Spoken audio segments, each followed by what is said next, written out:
He should not have been the one to hear it. But he did. And the moment the words left my mouth, I knew I had crossed a line I could never uncross. "You are not her father," I said, my voice shaking, my hands tight around Lily's stroller. "You were never meant to be in her life. You were just there." Michael didn't speak. He didn't move. He just stood in the doorway of my office, his eyes calm but wounded in a way I had never seen before. The silence stretched between us, thick and sharp. "I didn't ask for your help," I added, softer this time, though my chest burned. "I didn't ask you to stay." Still nothing.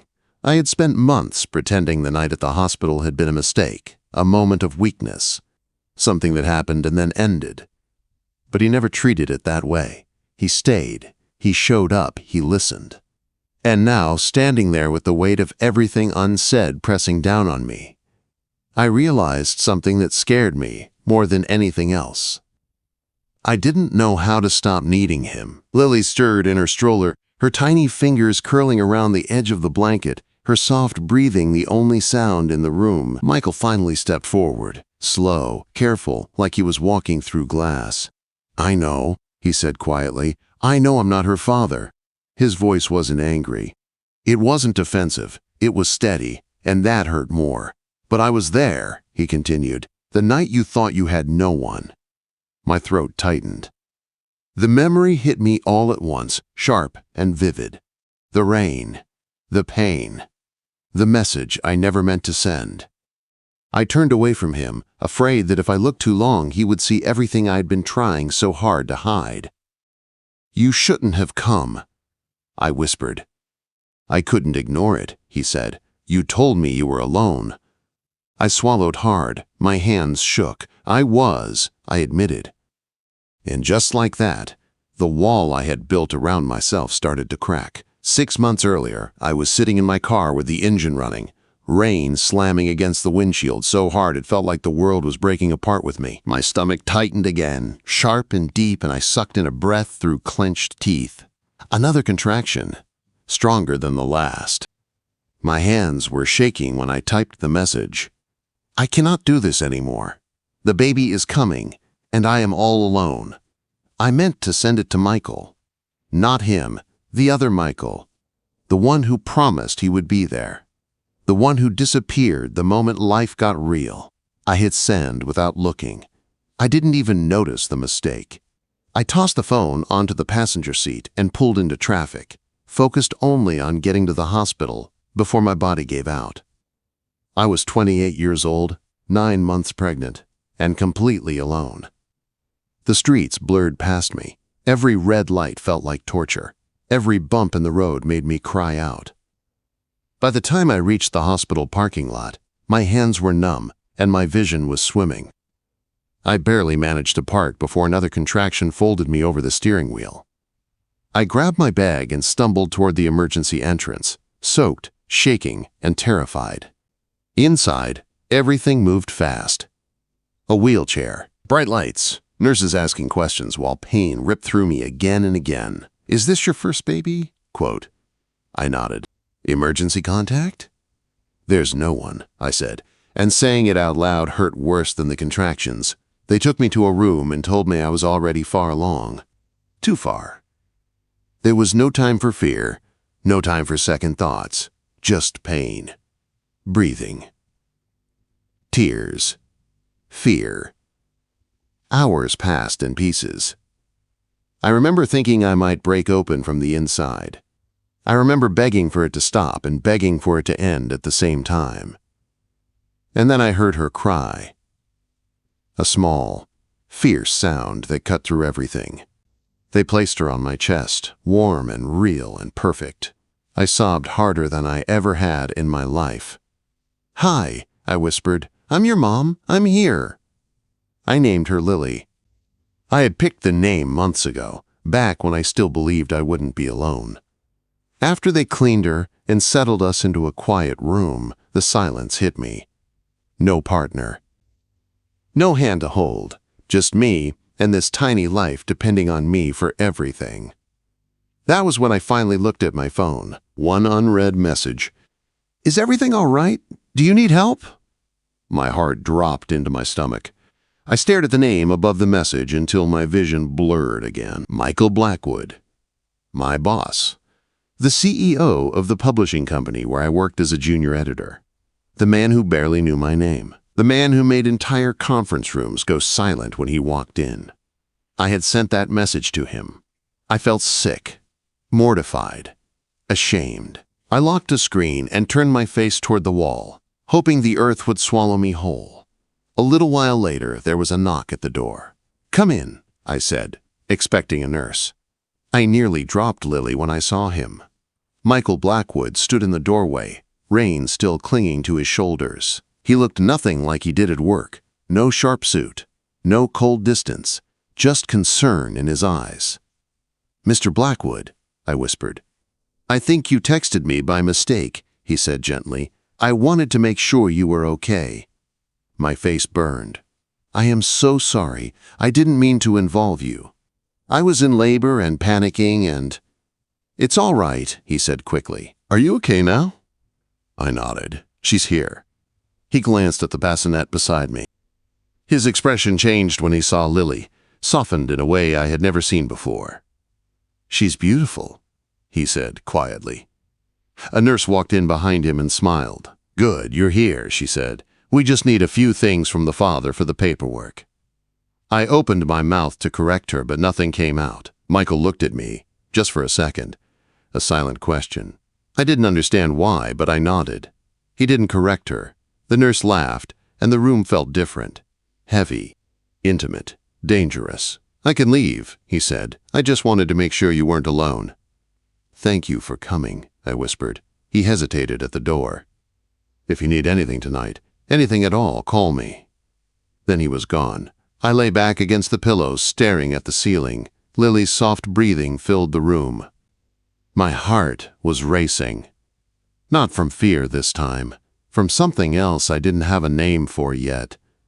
I had sent a message to the wrong man, and somehow he was the one who showed up. Back in my office, months later, the memory settled between us like a secret that refused to stay buried. Michael watched me quietly. "I never told anyone," he said. "Not about the message. Not about that night."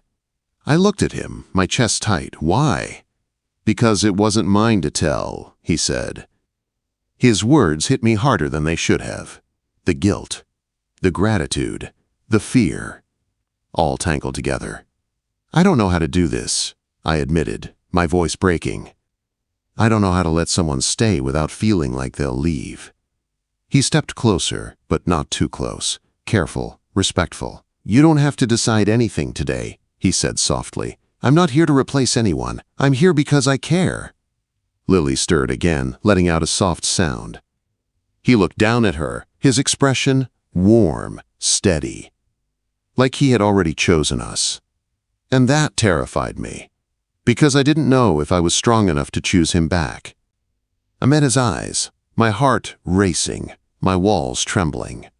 "If you stay," I whispered, "what happens when you realize we're too much?" Quote. He didn't answer right away, and in that silence I felt the truth pressing closer. This wasn't about a message anymore. It was about everything that came after. I didn't sleep the night after that. Not because Lily cried, not because work was waiting, but because of the way Michael had looked at me when I asked if we were too much, like he already knew the answer. And he wasn't afraid of it. Morning came slowly.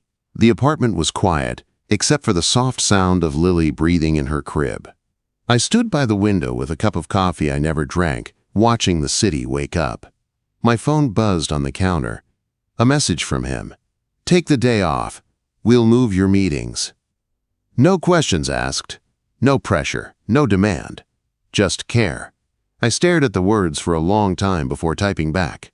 "I don't need special treatment." 3 dots appeared. Then disappeared. Then came his reply. "You don't. But you deserve support." I put the phone down, my chest tight. 6 months ago I had begged someone to stay. Now someone was offering, without being asked. And I didn't know how to trust it. By noon, I was at work anyway. Routine felt safer than emotions. The office buzzed with quiet conversations and clicking keyboards. People smiled when they saw me, their eyes soft when they looked at Lily's photo on my desk. But I felt exposed. Every time someone mentioned Michael's name in a meeting, my heart skipped. Every time I heard his footsteps in the hallway, my breath caught. I didn't know what we were, and I didn't know what we were allowed to be. At 2 o'clock, my calendar notification popped up. Meeting with Michael, 2:15 p.m. My stomach dropped. I considered canceling, pretending to be sick, hiding. But running from him wouldn't fix anything. So I stood, smoothed my dress, picked up my notebook like a shield. His office door was open when I arrived. He wasn't behind the desk. He was standing by the window, sleeves rolled up, tie loose, looking more like a man than a title. He turned when he heard me. "Hey," he said, his voice softer than usual. "Hi." The air felt different here, less formal, more personal. I closed the door behind me, my fingers trembling slightly. "We need to talk," I said before I lost my nerve. He nodded. "I agree." I sat across from him, but not too close, a careful distance. "I don't want people to get the wrong idea," I started, "about us." "They won't," he said calmly. "How can you be sure?" Quote, "Because I won't let them." I frowned. "That's not fair to you or to me." He leaned forward, resting his forearms on his knees. "Jessica," he said quietly, "I've already transferred you." My breath caught. "What?" "You don't report to me anymore," he explained. "You're under the senior editorial director now. Same role, same pay, same projects, just no power imbalance." I stared at him, stunned. "You did that without telling me?" "I did it so you'd never feel trapped," he said, "or obligated." The room went silent. He had removed the one thing that could have made this complicated. Not for him. For me. "You didn't have to do that," I whispered. "I wanted to," he replied. "Before anything else." My chest tightened. "Anything else?" Quote. He didn't answer right away. Instead, he stood and walked to his desk, picking up a small object. He placed it gently in front of me. A hospital bracelet, tiny, pink. Lily's name printed across it in soft ink. "You left this behind," he said. My eyes filled with tears. I picked it up, my fingers tracing the letters. "Why do you still have this?" Quote, "Because that night mattered to me," he said, "even if it was an accident for you." "It wasn't an accident," I admitted softly. "The text was. But you being there wasn't." His eyes met mine, and for a moment everything else faded. "You don't owe me anything," he said. "Not gratitude, not explanations, not feelings." "Then why does it feel like I do?" "Because you're not used to someone staying," he said gently. His words landed deep, too deep. I swallowed hard.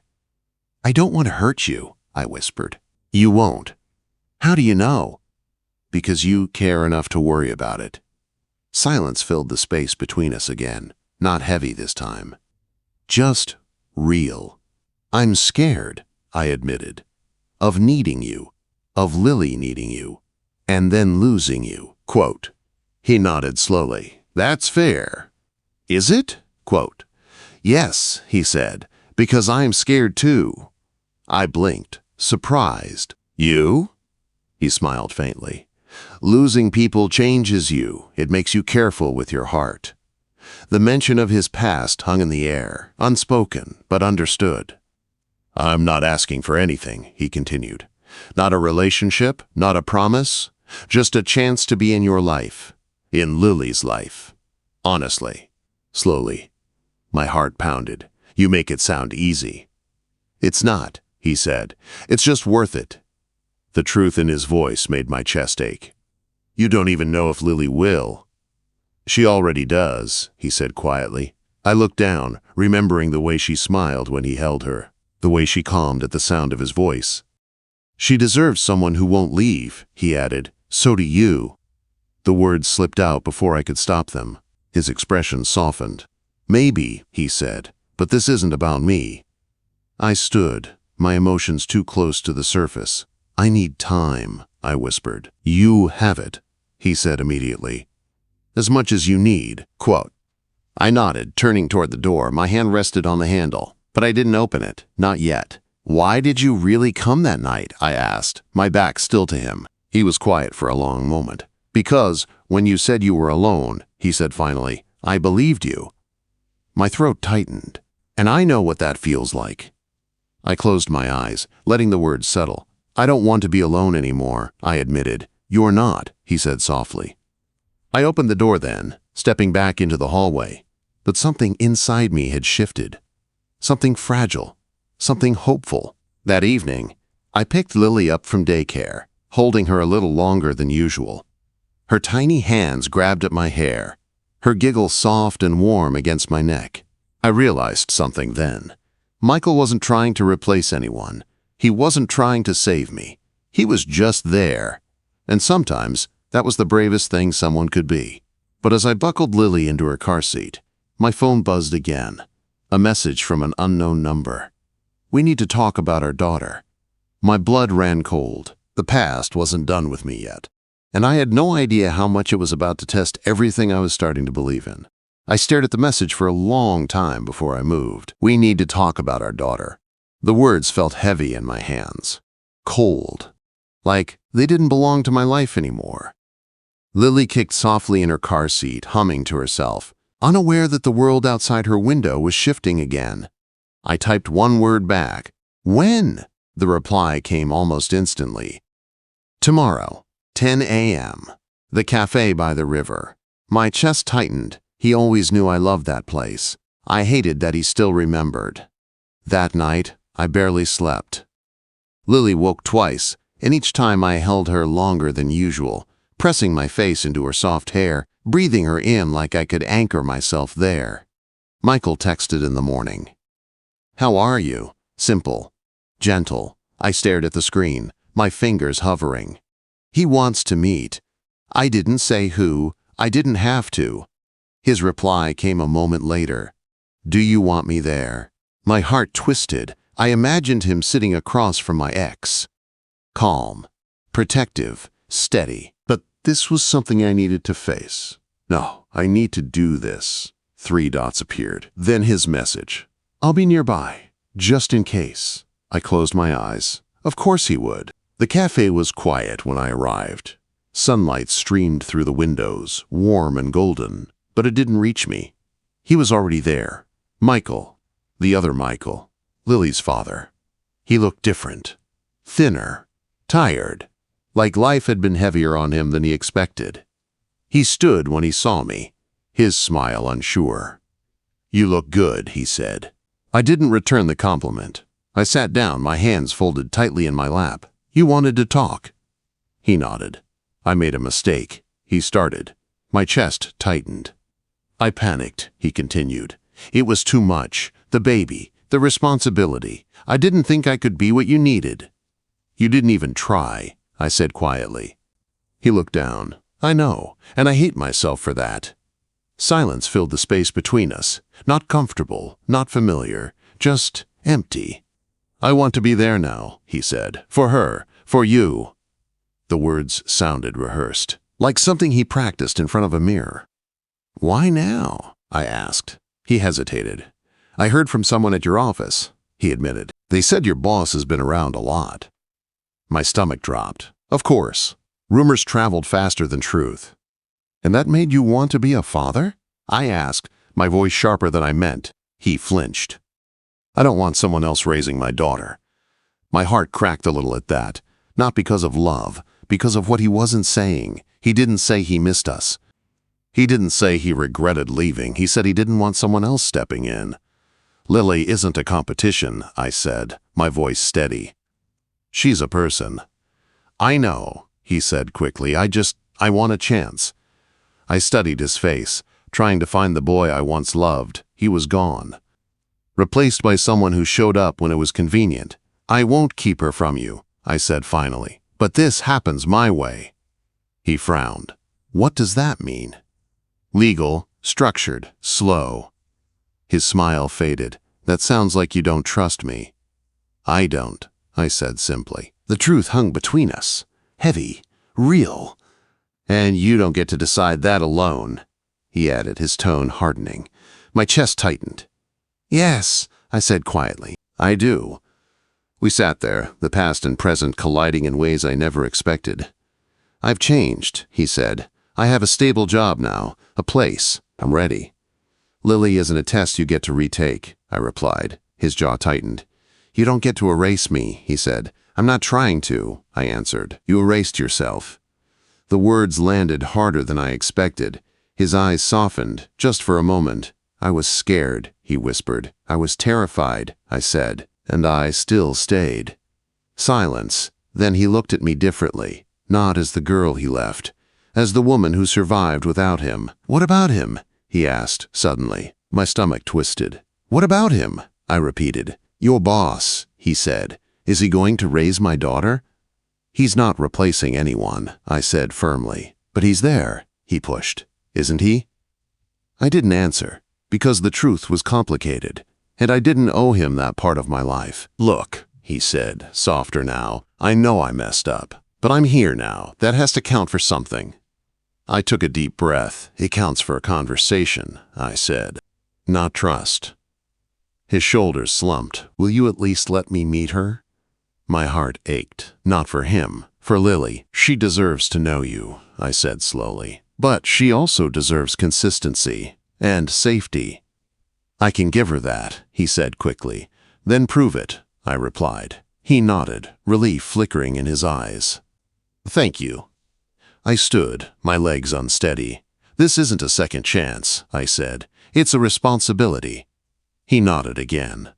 I understand. But I wasn't sure he did. When I stepped outside, the air felt colder, sharper, like the world had shifted again. And there he was, Michael, leaning against his car across the street, hands in his pockets, eyes scanning the sidewalk. He wasn't close. He didn't interrupt. He just stayed. My chest tightened. I walked toward him slowly, my heart heavy but clear. It's done, I said. He studied my face. You okay? I nodded, though my eyes burned. I will be. Quote, he opened the passenger door without a word. A silent offer. I hesitated. Then I got in. The drive was quiet, comfortable, safe. You didn't have to wait, I said softly. I know, he replied, but I wanted to. I looked at him, really looked, at the patience in his eyes, at the way he never pushed, never demanded, just stayed. I don't know what's going to happen, I admitted, with him, with everything. He nodded. Then we take it one day at a time. No promises, no pressure, just presence. As we pulled up outside my apartment, Lily's daycare just a few blocks away, my phone buzzed again. A new message from my ex. I'll prove it. I won't fail her again. I stared at the words, unsure if they meant anything. Then I looked at Michael and realized something that scared me more than the past. I didn't want him to leave. Not now. Not ever. And I didn't know what that meant for us. I didn't tell Michael about the message right away, not because I didn't trust him, but because I needed to sit with it first. The idea that Lily's father wanted to prove himself felt like a storm waiting on the horizon. Not here yet, but coming.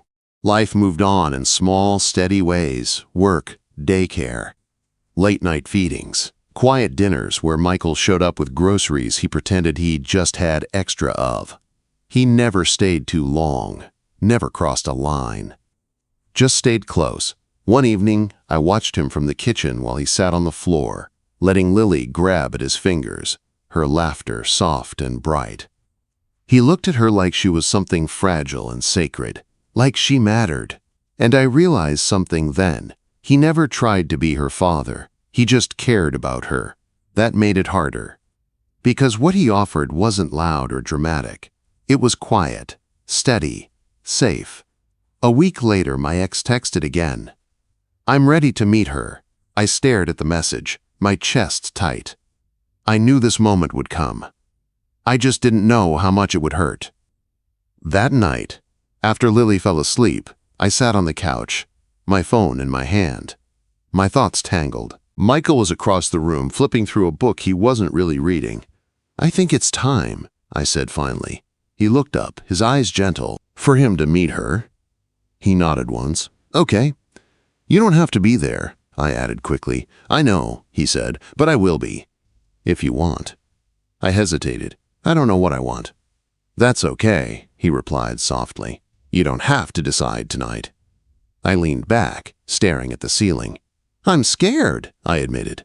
"Of what?" "That she'll get attached," I whispered.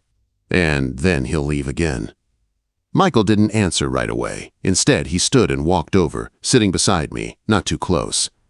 "He might," he said honestly. The truth hurt. "But she'll still have you," he continued. "And she'll still have me." My heart squeezed. "You don't have to carry this alone." I turned to look at him. "You say that like it's easy." "It's not," he said. "But it's worth trying." The next afternoon, we met at the park, neutral ground, safe. Lily sat in her stroller, chewing on the corner of her blanket, her eyes wide with curiosity. My ex stood a few feet away, nervous, unsure. He looked smaller somehow, less certain. "This is Lily," I said quietly. His breath caught when he saw her. "She's beautiful," he whispered. Lily blinked up at him, studying his face like she did with new people. He crouched down slowly. "Hi," he said softly. "I'm—" He stopped. He didn't know what to call himself. Lily reached out, her tiny fingers brushing his sleeve. He smiled, his eyes shining. "Hi," he said again, and for a moment, I saw what could have been, the life we almost had. But almost wasn't enough. We spent an hour there. He pushed the stroller. He asked questions. He laughed when Lily grabbed his nose. But something was missing. Not love. Not effort. Consistency. The kind that shows up every day. Not just when it's convenient. When it was time to leave, Lily yawned, her head resting against my shoulder. He looked at her like he didn't want to let go. "I'll see her again soon," he said. I nodded. "Call me," quote. He hugged me before I could step back. It felt wrong, like holding on to a memory that no longer belonged to me. As we walked away, Michael was waiting by the car, leaning against the hood, giving us space. He didn't ask questions, he just opened the door. "How did it go?" he asked softly. "Okay," I said, but my voice wavered. He didn't push. He just nodded. That night, Lily fell asleep quickly. I sat in the nursery, watching her chest rise and fall, my heart heavy. Michael stood in the doorway. "She'll be okay," he said. "I know," I replied. "I just don't know if he will." Michael stepped closer, his voice low. "That's not your responsibility." I looked up at him, my eyes burning. "I know, but it still hurts." He sat beside me on the floor, our shoulders barely touching. "Some people only understand love when they almost lose it," he said quietly. "And some people," I whispered, "only show it when it's safe." He didn't answer. He didn't have to. A week passed, then another. My ex canceled a visit, then rescheduled, then canceled again. Each time, I told myself not to be surprised. Each time, it still hurt. One evening, after another missed visit, I sat on the couch, Lily asleep in my arms, tears sliding down my face. "I'm tired," I whispered. Michael knelt in front of me, his expression soft. "Of what?" "Of hoping," I admitted. He reached out slowly, his hand resting over mine. "You don't have to hope for him," he said. "You just have to believe in what's already here." I looked at him, really looked, at the patience, the kindness, the way he never made me feel like I was too much. "You deserve someone who stays," he added. "So does she." My chest tightened. "You already do," I whispered. He froze, his eyes searching mine. "Jessica." "I don't know what this is," I said quickly, "and I don't want to rush it, but I care about you." The words hung in the air, fragile and real. His voice was quiet when he answered. "I care about you too." No grand confession, no dramatic moment, just truth. That night, after he left, I stood by Lily's crib, watching her sleep. I thought about the past, about the man who walked away, and the one who stayed, The choice wasn't loud, it wasn't dramatic, it was quiet, like a door closing behind me, and another one opening in front of me. But as I turned off the light and walked toward my bedroom, my phone buzzed on the nightstand. A message from my ex. "I'm moving to another state. I can't do this right now." My chest tightened. Not with heartbreak, with relief. And for the first time since everything began, I realized something. The future wasn't something to fear, it was something to choose. The night he told me he was leaving, I didn't cry, I didn't scream, I didn't beg him to stay. I just sat there in the quiet, Lily asleep beside me, my phone still glowing in my hand. "I'm moving to another state. I can't do this right now." The same words, the same pattern. Different day. I stared at the message, waiting for the ache to hit me the way it used to. It didn't. Instead, I felt something I hadn't felt in a long time. Peace. Not because he was gone, but because I finally understood something. He wasn't coming back. Not really. Not in the way Lily deserved. Not in the way I needed. And that truth set me free. The next morning, I woke up before Lily did. The apartment was quiet. Soft lights slipping through the curtains. Dust floating in the air like tiny stars. I made coffee and stood by the window, holding the cup between my hands. My phone buzzed. A message from Michael. "Morning. How are you feeling?" I smiled, a small, tired smile. Better than I thought I would. His reply came quickly. "I'm glad." Simple. No questions. No pressure. Just there. That afternoon, he came by with groceries again. He set the bags on the counter like it was the most normal thing in the world. "How are you?" he asked, his voice gentle. "He's moving," I said. Michael paused, his hand resting on the edge of the counter. "Are you okay?" I nodded. "Yeah, I think I am." He studied my face, searching for something. "You don't have to be strong all the time," he said softly. "I know," I replied, "but this time I don't feel like I'm pretending." He nodded slowly. "That's good." Lily woke up then, her soft cry filling the room. Michael picked her up without hesitation, holding her close, his movements careful and sure. She rested her head against his shoulder, her tiny hand grabbing at his shirt. "She trusts you," I said quietly. He looked down at her, his expression warm. "I trust her too." The words settled in my chest, heavy with meaning. Weeks passed. Life found a rhythm. Work felt easier. Home felt fuller. Michael didn't rush anything. He didn't move in. He didn't make big promises. He just showed up. When Lily had her first cold, he was there at midnight, holding her while I made tea. When I had a deadline, he took her for a walk so I could finish. When I felt overwhelmed, he listened. Always. One evening, my parents visited again. They watched us move around each other in the kitchen, comfortable and natural. My mom noticed how he let me lead with Lily. My dad noticed how he never raised his voice, even when he was tired. Later that night, after Lily fell asleep, my dad pulled me aside. "He's a good man," he said quietly. I nodded, my chest tight. "I know." "Do you love him?" Quote. The question caught me off guard. "I don't know yet," I admitted, "but I'm not afraid to find out." He smiled. "That's how you know it's real." That night, after my parents went to their hotel, Michael and I sat on the couch, the room soft with lamplight. "I've been thinking," he said. My heart skipped. "About what?" "About us," he replied. The word hung in the air, fragile, hopeful. "I don't want to rush you," he continued, "or Lily, or anything, but I need you to know something."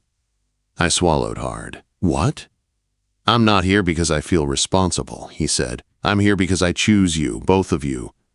My chest tightened. "You don't owe me anything," he added. "Not love, not a future, just honesty." I looked at him, really looked, at the man who stepped into my life by accident and stayed on purpose. "I care about you," I whispered. His eyes softened. "I know." "I'm just scared to call it love," I admitted, because the last time I did, it broke me. He reached for my hand, slow, careful. "This isn't the same," he said. "How do you know?" Quote, "Because I'm not going anywhere," he replied. "No grand promises, just truth. And somehow, that meant more." I leaned my head against his shoulder, my heart finally quiet. "I think I'm ready to stop being afraid," I whispered. He pressed a soft kiss to my hair. "You don't have to rush." "I'm not," I said. "I'm just choosing." He smiled. "Good." 6 months later, autumn wrapped the city in gold. Lily laughed easily now, strong and curious. Her tiny steps wobbly but determined. Michael fit into our lives like he had always been meant to be there. One evening, as Lily babbled happily in her chair, Michael reached into his pocket. "I had a plan," he said, smiling, "but this feels right." My heart skipped. He knelt in front of me, holding a small box. Not flashy, simple, honest. "Will you let me be your family?" he asked. Tears blurred my vision.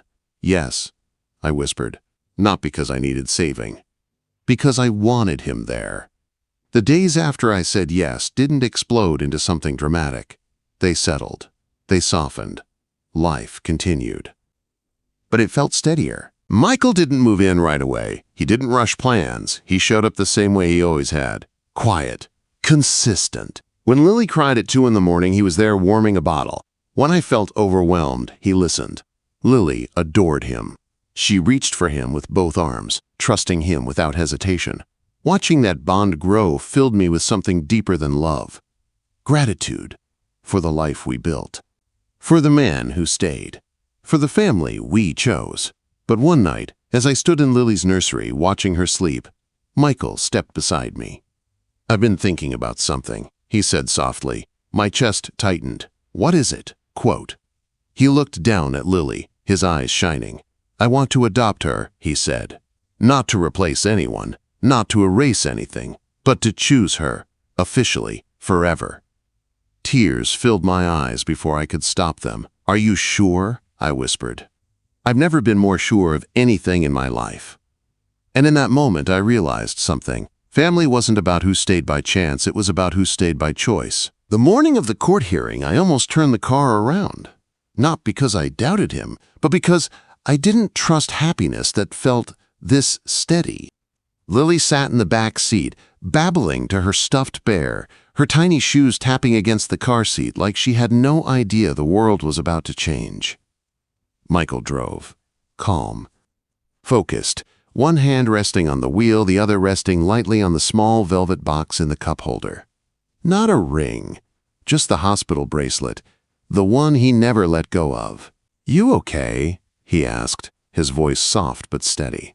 I nodded, though my throat was tight. "I'm just scared of how much this means." He glanced at me, a faint smile on his lips. "Me too." That surprised me. "You are?" "Losing people once," he said quietly, "makes you careful with forever." The courthouse was quiet, simple, cold in a way that made everything feel real.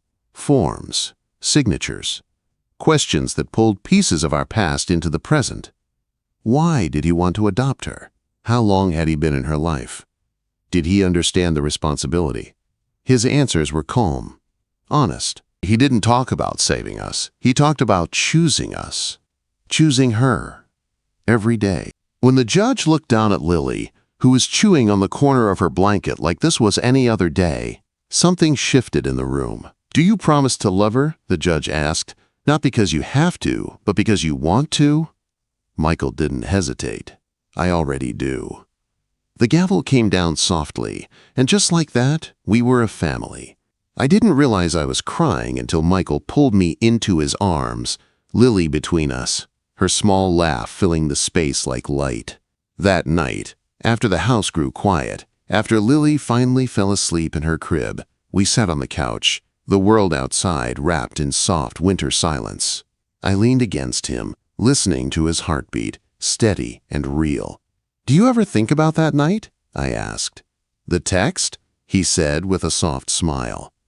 I nodded. "All the time." "I almost deleted it," he admitted. My chest tightened. "I'm glad you didn't." He reached into his pocket and placed the bracelet in my hand. "I kept this," he said, "to remind me that sometimes the wrong moment leads you to the right person."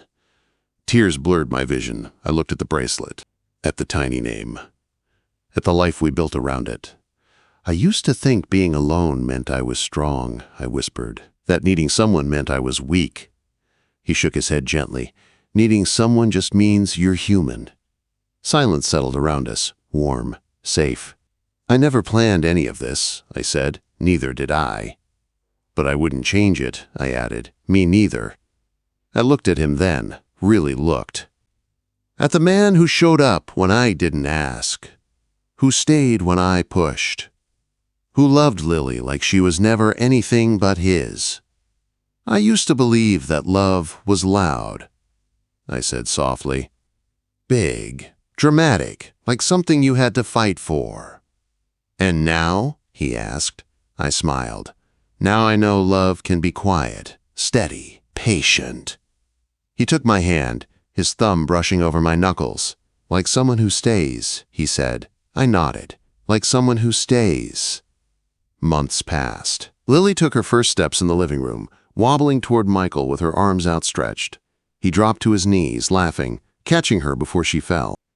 She clapped, proud of herself, her giggle echoing through the house. I watched them, my heart full in a way I didn't know was possible. Not because everything was perfect, but because it was real. Work became something I loved again. Not because of him, but because I finally felt balanced, supported, seen. Michael never took credit for any of it. He just showed up, quietly, consistently. My parents visited again in the spring. They watched the way Lily ran to him, the way he always looked at me first, asking without words if something was okay.